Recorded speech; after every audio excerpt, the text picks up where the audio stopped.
Well, thank you for being out here today. And it's the last day of school at CPS. And at Wirepoints, we've released a new report. And the report focuses on the Hispanic community. And the reason why is because at CPS, Hispanics now make up almost half of all children at the district. And also it's the fastest growing demographic. Hispanics are the fastest growing demographic in the city. So the future of Chicago will depend largely and heavily on the success of Hispanics. The problem is that Chicago Public Schools, it's failing not just all children, but it's failing the Hispanic children. Just 17 out of every 100 Hispanic kids at CPS can read at grade level. And in math, it's even worse. Just 12 out of every 100 kids can read at grade level. Those are dismal results, and they spell a bad future for Chicago. Now, we're standing at Benito Juarez Community High School, and there's 1,700 students here. And according to the State Board of Education information, just 4% of the kids here can read at grade level. That's 70 kids of the 1,700 can read at grade level. And in math, it's only 46 students can do math at grade level. This problem is super important. The big issue we have with the Chicago Public Schools right now is they are passing kids along through the system regardless of whether they can read or not. And we see that year after year after year. In the third grade in the Chicago Public Schools, only 12% of kids could read at grade level in the third grade last year. And nevertheless, they were all passed through to the next grade. And this happens year after year after year until they get to graduation, where last year, CPS bragged about a record 84% graduation rate when the kids who graduated the year before, only 19% of them could read at grade level. Basically, parents aren't being told the truth about the failures in the school. It's not only that. If you look at 2021 results of teacher evaluations, 100% of teachers were rated proficient or excellent, despite the fact that most kids couldn't read. Most of the schools that are majority Hispanic, there's 148 of them that have 80% or more Hispanics. 101 of them were rated commendable. Commendable means deserving praise. But the fact of the matter is that of those 101 schools, only 15% on average of those kids could read at grade level. Parents are not being told the truth. Now, we're holding this press conference, we're writing this report because we want to bring major attention to this. As we said, Hispanics are an important future of Chicago. And unfortunately, we don't see an acknowledgement of the problem. This problem cannot be fixed until it is acknowledged. We don't see Governor Pritzker acknowledging the problem. We don't see the CPS administrators acknowledging the problem. We certainly don't see the teachers union acknowledging the problem. And what we'd love to see is an obsession with literacy across the district. Everybody should be fighting hard to reach literacy. We can't have 10% of kids reading at grade level. It needs to move to 30% and 50 and 70 and 80. That's what needs to happen. So we want to see teachers, parents, the unions, administrators, volunteers, the corporate community, all come together to obsess about one thing, getting our kids to read and getting our kids to do math. Because if they can't, they won't be successful in the future. So with that, I'm happy to answer questions afterwards. I'm going to turn over to Rob Cruz. So in October of 1997, Bill Clinton said, "I want what is happening in Chicago to happen all over America." He said this because he's referring to CPS's position on ending social promotion and getting kids caught up to standard. But let's fast forward all the way till today. Enrollment is down by 27% since 2003. Latino reading and math ranges from 12 to 40%, 4 out of 10 being the best one.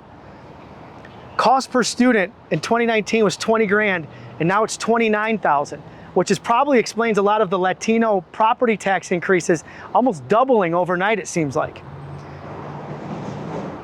People, the Latino people work too hard and have worked too hard to have these types of results, especially our contributions to this city and to this country. It's an insult to our ancestors who have sacrificed everything that they had to come here to be cool with these numbers. We can do better.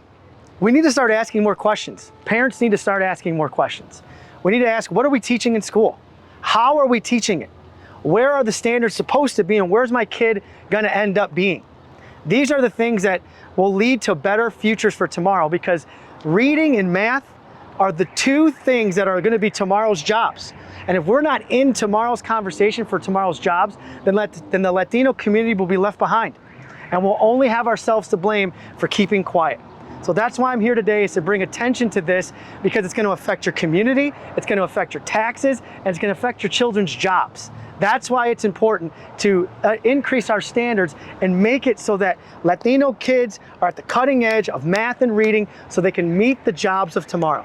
That's why I'm here, and thank you for having me, Ted. And you are Robert, a parent? I'm just a parent. I'm an advocate. I ran for Congress, but that's irrelevant because I don't want to focus on that. I'm just here because I'm also an employer. I'm a contractor. I employ tons of Latino people all the time. And if you can't cut it, then you're not going to work for me. And if you can't read, you can't write, you can't work. It's that simple. I got you, brother. Thank you guys for coming out today. I am a community leader on the west side of the city, of this beautiful city we call Chicago. And I'm a Hispanic of Cuban descent. And as a Hispanic of Cuban descent, I have particular interest in the development of the Hispanic community. Not sole interest, but I have a particular interest in the development of the Hispanic community. Because so many Hispanic families, like my family, came here years ago in hopes and in search of the American dream. And that includes a great education for our children. And in light of the recent report that Wirepoints is putting out, we have cause for concern. So I spent some time years ago at CPS, where I worked with a lot of amazing educators, teachers, administrators from the district all the way down to the schools. And I learned that these people are invested in their work, and they're committed to pouring in and nurturing our children and growing them so that our children fall in love with learning. However, it troubles me that in spite of the work and effort of these administrators and teachers and great educators, we still have the issue that we have today, noted on the chart behind me, where children are falling behind. But what's happened is, rather than ensuring that these children are adequately prepared, we often find them being pushed forward, one grade to the next, and we're not preparing them fundamentally to have success moving forward. And what happens is you have high graduation rates, but you're creating a facade of success that isn't really there, and what we're really doing is failing our children. So let's take a step back and look at this at a high level. Let's look at the financial aspect of this. As my colleague Rob mentioned, we spend all in about $30,000 a year per student to get children educated, second only after New York. Okay, a small portion of that goes to the schools at the school level. We call it per pupil dollars.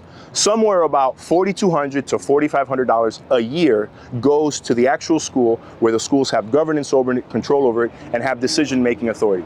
The rest of it stays in the district somewhere. Now, despite these substantial investments, we continue to witness these disappointing outcomes. Now, we have wonderful educators.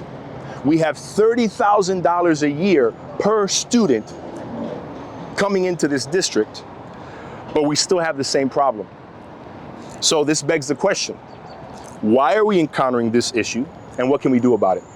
Well, the reason why I'm here is because I'm asking for parents to get involved. Get involved at your local school council. Get involved and volunteer in your kid's classroom. Get involved and become an active part of the educational process. Every school has a way for you to get involved, for you to sign up to be a volunteer. And secondly, I want you to pressure state lawmakers. We have to make phone calls, we have to write letters, we have to send emails to let these state lawmakers know that we want to prioritize education reform, and we need to raise awareness through the media and through social platforms so that we can ignite a vital conversation that will ultimately bring real positive change. The reason for this is because it affects too much. Inaction in this area, it comes at an immeasurable cost, as Rob was mentioning. Our children's future and the future of our city, in many, many ways, is at stake.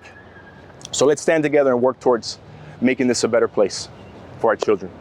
With that, I leave you with Ted Dabrowski. Yeah, so the question is, how is CPS creating this facade of success that most parents might get tricked by? Well, first of all, we have to understand that billions of dollars are being spent at CPS. So the unions have tons of power, the administrators have tons of power, they're controlling billions of dollars. It's the parents that don't have much power at all. They're the ones that are last, and we've seen that play out over and over again, especially during COVID with the shutdowns. And the way it happens is that kids, are in the 3rd grade. Parents think that the kids are doing okay. All the kids are promoted to the 4th grade. So many parents don't know to challenge that. And so the kids move to the 4th, they move to the 5th. And then in the 8th grade, they have something called on track. If I forget the precise term, but on track. It's on track to graduate. And 85% of kids in the 8th grade are told they're on track to graduate. Well, and then by the time they get to 12th grade, well, they do graduate. But what parents aren't being told is, hey, we're graduating your kids, but I'm sorry, most of them can't read at grade level. So that's a big problem, number one.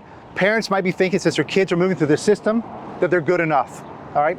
Number two is, as I mentioned, the State Board of Education rates most of these schools, most of these failing schools, as commendable. Commendable means deserving praise. When kids can't read in these schools, and I think Juarez is a commendable school. I mentioned how few kids can read at grade level. It gets a commendable rating. Parents are not being told the truth. The other part is the teachers have these excellent ratings, proficient and excellent ratings. The system doesn't work, and I'm not here to berate teachers or individual people. The point is the system is just moving the kids along, passing them out, spending $30,000 a student, which is why property taxes are going so high. We've seen a lot of that in the Latino communities where property taxes have doubled. Tons of money is being spent and the results aren't there. There should be outrage and there should be huge debates and arguments about what's going on here. Any ideas on how to fix that, to whether it be, testing or checking in with parents, or ways for them to know how their students are actually doing? Well, in Florida, they did something interesting. If a kid can't read in the 3rd grade, then he or she won't be able to do science in the 5th. They won't be able to read their assignments in history in the 6th. So in Florida, they passed a law that said kids cannot go to the 4th grade until they are reading at grade level in the 3rd. So there are ways of doing things, but I think it takes an obsession from everybody coming together to say, we're not going to let our kids move up until they can read, until they meet the standards. And as long as we ignore standards and move them along, nothing matters. Can you talk a little bit about spending as well? Opponents are saying we just need to spend more money, CPS needs more funding. What are your responses? So the question is, does CPS need more money? We hear it all the time. Things would be better if we just spent more money. Well, first, what everybody should know is that CPS, compared to the 50 largest school districts in the country, is the 2nd highest, only 2nd to New York. So we spend a lot of money here. In Illinois, we're the 8th highest spender, or now 9th highest spender in the country on a per student basis.